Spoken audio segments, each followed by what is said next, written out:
9th class first language Hindi बच्चे देखें आपका 6th लेसन दो बैलों की कथा। यहाँ पे आपको बैल दिखाई दे रहे ना, तो ये दो बैलों की कथा यहाँ पे हमको बता रहे। कौन है इसका रचनाकार? प्रेमचंद। प्रेमचंद का जन्म सन 1880 में 1880 में बनारस के लम्ही गांव में हुआ था। उनका मूल नाम धनपत राय था। मतलब हम लोग प्रेमचंद बोलते ना, उनका मूल नाम क्या, असली नाम धनपत राय। प्रेमचंद का बचपन अभावों में बीता और शिक्षा बीए तक ही हो पाई। उन्होंने शिक्षा विभाग में नौकरी की, परंतु असहयोग आंदोलन में सक्रिय भाग लेने के लिए सरकारी नौकरी से त्यागपत्र दे दिया और लेखन कार्य के प्रति पूरी तरह समर्पित हो गए। सन 1936 में इस महान कथाकार का देहांत हो गया। इनका जन्म 1880 में हुआ, देहांत 1936 में हो गया। प्रेमचंद की कहानियाँ देखें, मानसरोवर के 8 भागों में संकलित हैं। सेवा सदन, प्रेमाश्रम, रंगभूमि, कायाकल्प, निर्मला, गबन, कर्मभूमि, गोदान उनके प्रमुख उपन्यास हैं। उन्होंने हंस, जागरण, माधुरी आदि पत्रिकाओं का संपादन भी किया है।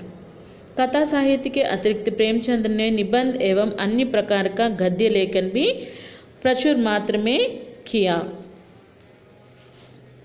प्रेमचंद्र प्रेमाश्रम, रंगभूमि, कायाकल्प, निर्मला, गबन, कर्मभूमि, गोदान ये सब इनका उपन्यास है। और इनका पत्रिका नाम क्या है?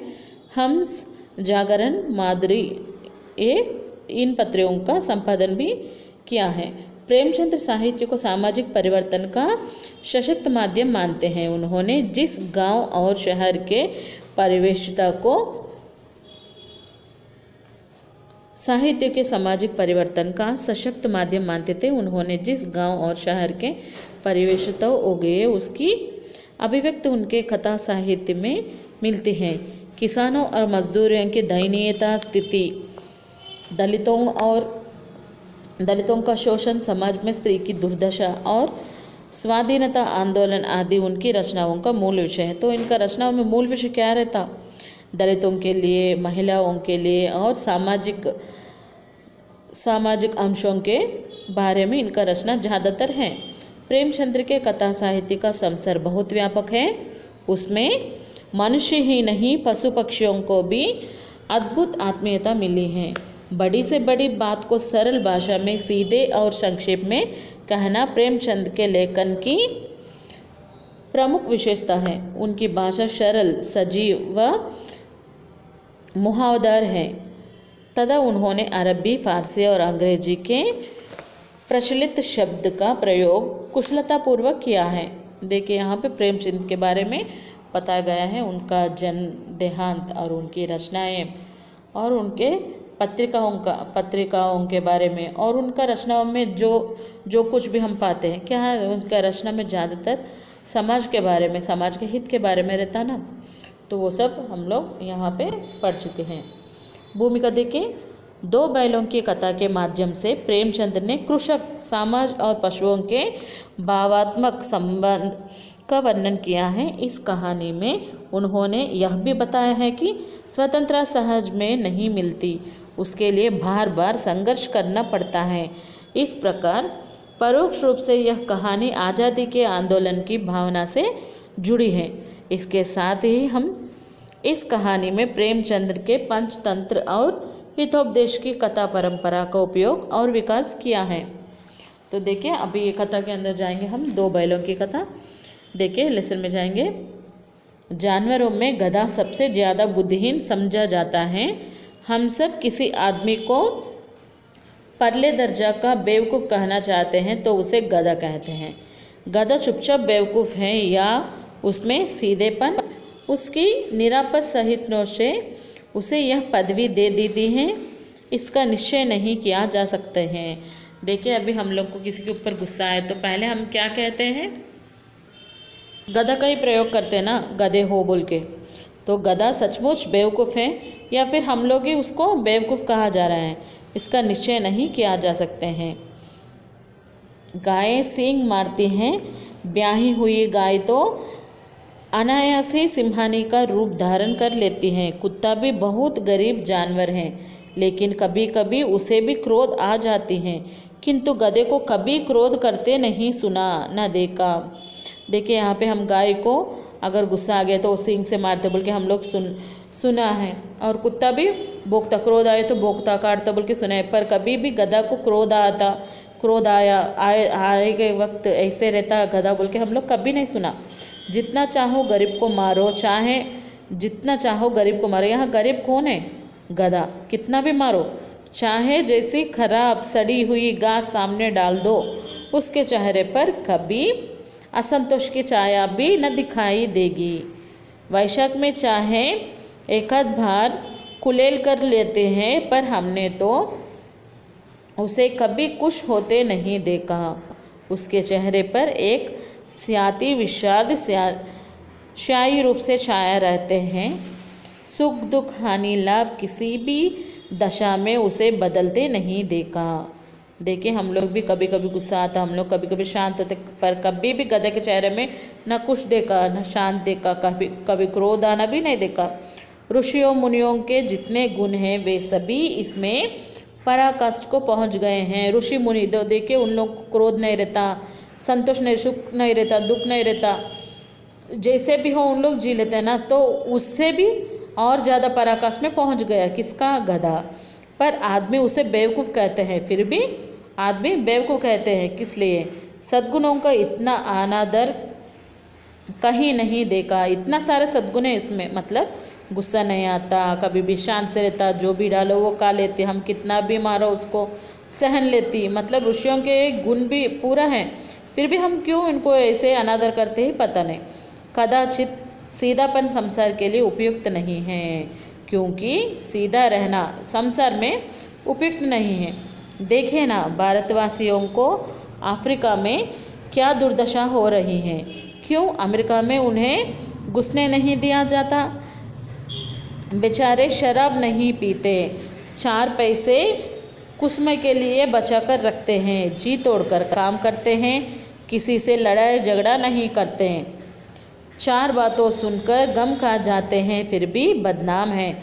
कहाँ जाते हैं? वे जीवन के आदर्श को नीचा करता है। अगर वे भी ईंट का जवाब पत्थर से देना सीख जाते तो शायद सभी कहलाते हैं। जापान के मिसाल सामने है। एक ही विजय ने उसे संसार की सभी जातियों में गण्य बना दिया। देखिए यहाँ पे क्या कर हम लोग हमारे भारतवासियों के बारे में यहाँ पे कहा जाए। पहले हम गधे के बारे में कितना अच्छा रहने पर भी उसको बेवकूफ़ मानते हैं ना, जैसे हम लोग को भारतवासियों को दूसरे देशों में कैसे बेवकूफ़ मानते हैं उसके बारे में बताया गया। लेकिन गधे का एक छोटा भाई और भी हैं जो उसे कम ही गधा है, और वह है बैल। देखिए गधा का छोटा भाई भी एक है कते, वो उसका नाम है बैल। देखिए बैल भी बहुत सारा सहती ना। फिर जिस अर्थ में हम गधे का प्रयोग करते हैं कुछ उसी से मिलते जुलते अर्चिया के तावू का भी प्रयोग करते हैं। कुछ लोग बैल को शायद बेवकूफ़ में सर्वश्रेष्ठ कहेंगे, मगर हमारा विचार ऐसे नहीं है। बैल कभी कभी मारता भी है, कभी कभी अंडियल बैल भी देखने में आता है, और भी कई रीतियों से अपना असंतोष प्रकट कर देते हैं। अतएव उसका स्थान गधे से नीचा है। देखो बैल का स्थान के बारे में यहाँ बताया गया है हमको। जूरी काची के दोनों बैलों को नाम थे हीरा और मोती। जूरी काची के दोनों बैलों का देखिए यहाँ बांधे से हुए हम लोग लेसन में देखे ना, उनका नाम क्या है? हीरा मोती। दोनों पचाई जाति के थे, देखने में सुंदर, काम में चौकास, ढीले में ऊंचे। बहुत दिनों साथ रहते दोनों में भाईचार हो गया है। दोनों में? हीरा और मोती दोनों बैलों में भाईचार हो गए हैं। दोनों आमने सामने था, आसपास बैठे हुए एक दूसरे से मुख भाषा में विचार विनिमय करते थे। तो देखो बैल खड़े हैं, बैल भी बात करते रहते ना, उन लोग आमने सामने खड़ के उन लोग भी विचार कर रहे हैं। एक दूसरे के मन की बात कैसे समझा जाते थे हम नहीं कह सकते। अवश्य ही उनमें कोई ऐसे गुप्त शक्ति थी जिससे जीवों में श्रेष्ठता का दावा करने वाला मनुष्य वंचित है। तो यहाँ पे क्या कर रहे हैं, उन दोनों बात कर ले रहे, हम लोग को पता नहीं, शायद उनका भाषा अलग होगा, पर दोनों अपने बारे में बात कर ले रहे हैं। दोनों एक दूसरे को छाट कर और सूंघ कर अपना प्रेम प्रकट करते हैं। हम लोग बहुत देखे ना, बहुत जानवर देखे तो वो क्या करते हैं, ज़्यादातर जानवर सूंघते हैं और चाटते हैं ना। कभी कभी दोनों सींग भी मिला लिया करते थे, विग्रह के नाम से नहीं, केवल विनोद के भाव से। कभी कभी दोनों सींग मिला लेना, सींग मतलब आपको पता है ना, सींग कभी कभी मिला लेते। किस लिए मिला लेते, झगड़ा करने के लिए नहीं, अपना प्रेम दिखाने, प्रेम भाव से, आत्मीयता के भाव से। जैसे दोस्तों में घनिष्ठता होते ही थोले तप्पे होने लगते हैं ना, ऐसे ही उन लोग भी मिला लेते। इसके हर एक की यही चेष्टा होती थी कि ज़्यादा से ज़्यादा बोझ मेरा ही गर्दन पर रहे। दोनों का क्या रहता था, ज़्यादा से ज़्यादा मेरे ऊपर ही गर्दन का बोझ है बोल के।